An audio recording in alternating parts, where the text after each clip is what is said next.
You guys remember that house you thought I should tear down? Yeah, we're back in it now. I know it took me way too long to get this video out. We've actually had the finished product done for a while now, and I'm actually quite pleased with how it turned out. If you guys don't remember this property, look at all the cigarette burns though. I know. Guys, these are just cigarette burns from when the owner was just chilling on his throne and couldn't be bothered to ash out in his sink, I guess. So what is up, you guys? Matt McKeever here. So coming to you from one of my most recent purchases. This is a single family property. We're gonna be checking it out. We got it at a great price, but as you can see, it definitely is a fixer-upper. That's nicotine. That's what your lungs look like if you smoke for like 20, 30, 40, 50, 60 plus years. It was really just a small little 3-bedroom, kind of an awkward layout. The owner had thrown out some random walls in places. In fact, we just walked through one of them earlier. If you guys remember, you can jump back and check out those videos. But the project's done. We've been Airbnb-ing it for 3 months now. If you don't remember, clearly we didn't do an addition because you can see my deck back there. But we did get it up and running. So how did it turn out? That's what you guys want to know. Well, overall, I'm happy with how the renovations turned out. We were able to keep the budget really in line. So we spent less than $36,000 total on this property, on this set of renovations, and that included a new roof. We still need to get some flashing and eaves troughs done, but overall, I'm really satisfied with that because it was a relatively low cost expense. We even had the AC moved. There was a couple other things that came up that we weren't necessarily expecting, but as you can see, we did my generic gray walls, our usual vinyl plank flooring. We did a tile entrance this time just so that when people are coming with their boots and stuff, particularly because it's Airbnb, we expect a lot more traffic and a lot more people that maybe won't be super careful about wet boots and things like that. So did the tile entrance way. Again, I think that just makes it more versatile because by the time we started renovations on this project, I was 100% committed to converting this to Airbnb. If you guys haven't seen my other videos on Airbnb, you definitely need to check them out. I'll link them in the video description down below. But we're starting to see massive returns here in London, Ontario by converting rental units to Airbnbs. An example of that would be the property I have with my buddy Adam Steeper. We've walked you through it before, but again, that rental property would rent out for about $1,300, maybe $1,400 at the absolute highest rent for that 2-bedroom apartment close to downtown London. On Airbnb, we're averaging $2,500 a month. Now, I know a lot of people like to bring up, oh, you got to pay a cleaner, this, that, and the other. There's no way I'm paying my cleaner like $1,100 a month. It's not that bad, trust me. So, in fact, we're able to dramatically increase our returns here with these Airbnb rentals. And this one, again, I haven't even hit Superhost status yet because it takes them a while to review it, but we are eligible. So I'm glad to know that we got 5 stars worth of amenities in this house.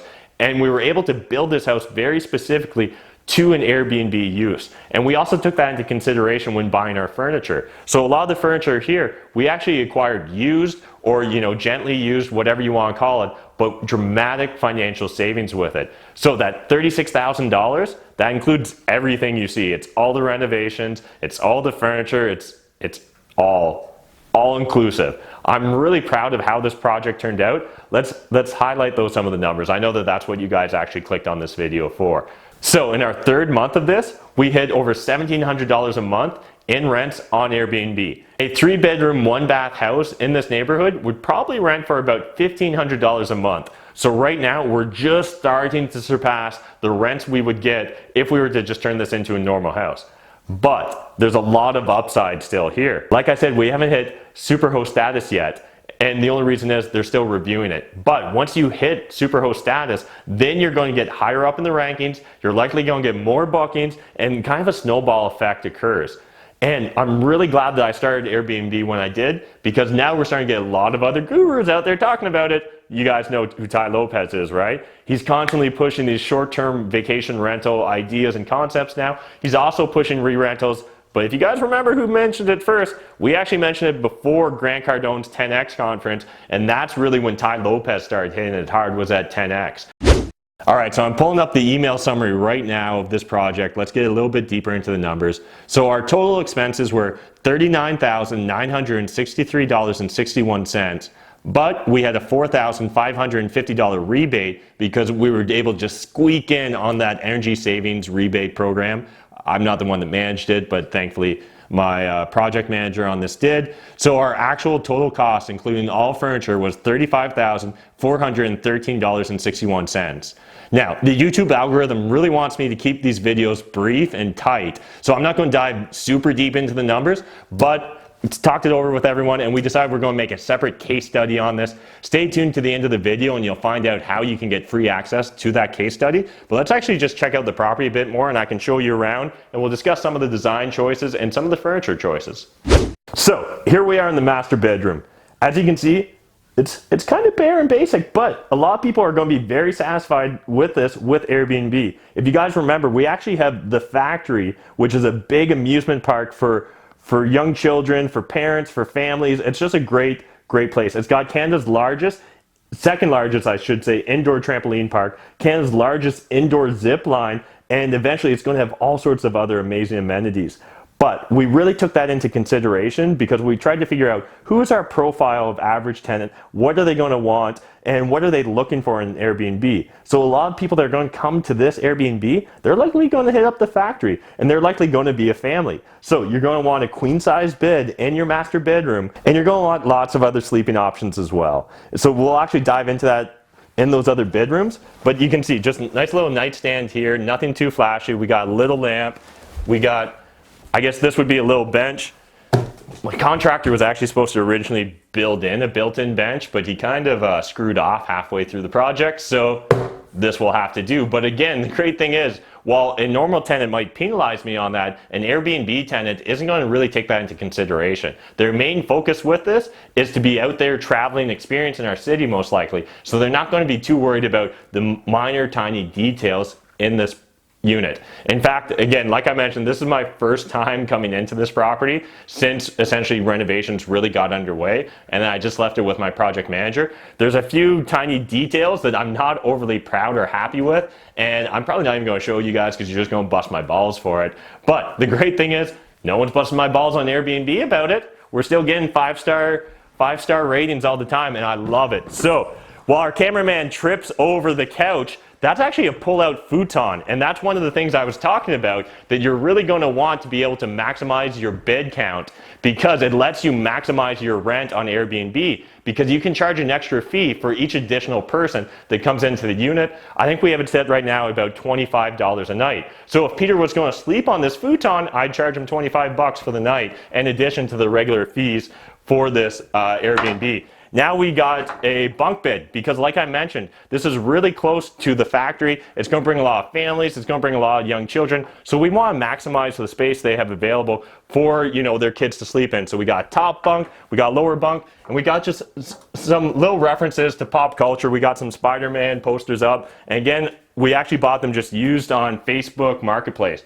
Got this Facebook Marketplace. A lot of this furniture is going to be Facebook Marketplace because you guys know I love being frugal. Apparently that's really easy to trip on. But let's just keep going, guys. So now we got the kitchen. Again, this is a used kitchen. You know, my classic standard operations. Again, the contractor kind of cut some corners I'm not super happy with, but it's not hurting my ratings. It's not impacting the ability of the Airbnb guests to use it. So everyone's happy, so that's a win-win in my books. Then we got just a little nook over here to eat. It's really important with your Airbnb amenities. You're going to want to have enough eating spaces in order to fit what this property is usually going to have. So you maybe notice on your walk-in, we had a tiny little four-person dining set over there, and then we got two here because we have one bedroom, we got two bunk beds, we got a pull-out, and then we got a third bedroom that we're going to check out. And so that could mean we could easily have 6 people here as guests on any given night. And so we're going to want to make sure that we have enough places for them to eat at. I'm not sure, is this going to show up on the camera, guys? Can you see outside? So essentially you can see we've built a new deck here, put up a bit of a privacy fence just because a lot of Airbnb guests, they're not going to live here for an extended period of time. They don't necessarily want to get to know our neighbors. They just want to be able to come in, have that peaceful experience, do their thing, and then leave with no issues. That's why we built the privacy fence. Here's the third and final bedroom. I don't know if you guys remember, this bedroom was so weird and so tiny. It had that crazy little makeup thing going on. It was out of control. But definitely potential here. This was another little bedroom. Man, I forgot how small these bedrooms were though. Partially because we could almost never really even walk in. Boom, look at that. You can do your makeup here. Check yourself out in the mirror. What do we got for windows? Okay, so that's an older window. That window will need to be fixed. But yeah, let's check out this master suite right now. So just drink it in, guys. What do you think of this place? Boom, skylight. Let's make sure I don't fall through the roof, but we got a beautiful skylight right here. But we actually maximized it. I didn't even know we had this. Apparently we have another futon in here. I think I can actually sleep like 8 people in here now, but I'm pretty sure we have it restricted to 6 people total. But again, just a little bit of extra storage. You can store some extra linens in here, because if you probably didn't notice, but we don't have a linen closet in this Airbnb apartment. But what we do have is a basement.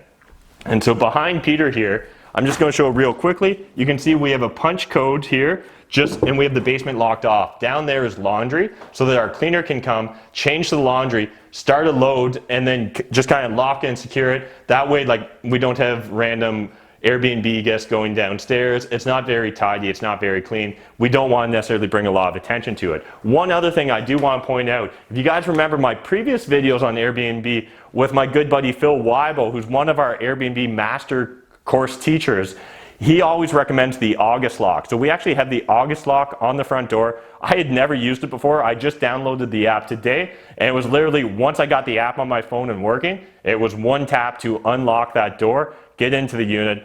Seamless. I love it. It works great with Airbnb. You can actually integrate it. Again, I don't know the nitty-gritty details. We dive super deep into our Airbnb course on it, or, you know, a lot of the team are very familiar with the details. Obviously, my property manager is familiar with it because she's the one that set it up.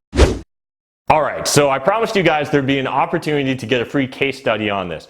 In that case study, I'm going to dive deep into line by line all the expenses. We're going to get into the nitty-gritty details. Hey Matt, why don't you just do it right now? Because YouTube algorithm's punishing me because you guys don't watch my really long videos. And then I don't get as many click-throughs. It's a whole thing. I'm not a YouTube guru, but the YouTube gurus tell me I need to tweak my channel a bit. So we decided we'd set up this separate case study that you can get for free. It's a video and a PDF document where it'll break down the nitty-gritty details on like what our cleaning fees are, why I spent money on certain amenities and why I didn't spend money on other amenities, and it'll just give you a much fuller understanding of what's going on with this property and with this project.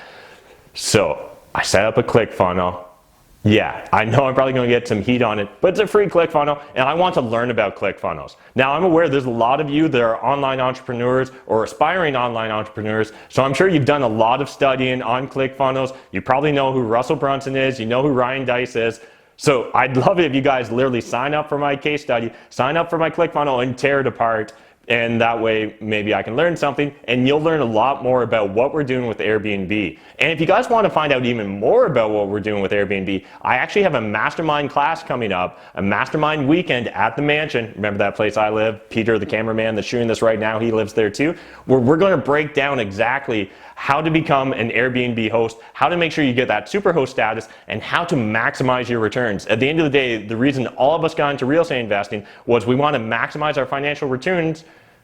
I forgot how to say returns, guys. How to maximize our financial returns while minimizing our hassles and our effort, because we all, at the end of the day, want to live that laptop lifestyle. That's the biggest goal of everyone that ever DMs me on Instagram, on YouTube, on Facebook, wherever. We want to figure out how to create truly passive income. And if you can set up the systems, the procedures, and hire the right people for your Airbnb, I think it's an amazing opportunity to really create that passive income. So June 22nd at the mansion, there'll be a link in the video description down below. I highly recommend you come out. And if you DM me on Instagram, maybe we can even work out a tiny little deal. So sign up for the ClickFunnels, tear it apart, let me know what I'm doing wrong. I hope you enjoy the case study and get tons of value from it. And otherwise, I want to see you guys out June 22nd if you're going to take Airbnb hosting seriously.